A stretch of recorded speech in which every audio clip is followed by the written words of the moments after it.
Naim Sheikh DPL a century করেছেন, দুর্দান্ত একটা ইনিংস খেলছেন এবং তিনি 145 রান করে আউট হয়ে গেছেন।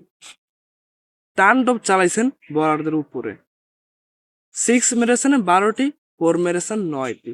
দুর্দান্ত খেলছেন এই নাইম শেখ, মানে এক কথায় ঘরোয়ার কিং এই নাইম ইসলাম এবং এই নাইম শেখ।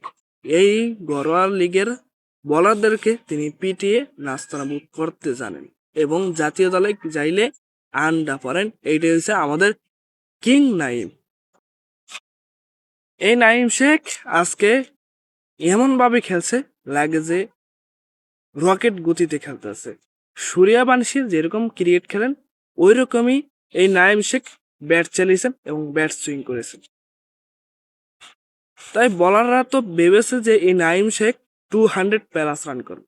তিনি এক ওভারে তাণ্ডব জ্বালিয়েছেন, 5 বলে 5টি 6 মারছেন এবং 145 রান করে আউট হয়ে গেছেন এই আমাদের ঘরোয়ার কিংবদন্তি নাইম শেখ। তিনি যেন ভালো খেলেন এটাই তার প্রতি আশা এবং দুর্দান্ত ইনিংস খেলছে। আজকে ডিপিএল এ 2 ব্যাটার সেঞ্চুরি করেছেন, আরেকটা ছেলে সেঞ্চুরি করেছেন, ওটার নাম জানি না কিন্তু খেলা দেখছি।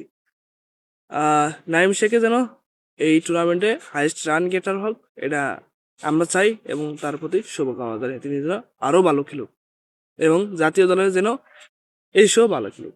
গত বছরও ডিপিএল এ অনেকটাই ভালো খেলছে এবং রান গেটার হিসাবে 3য় নাম্বার ছিল এই নাইম শেখ।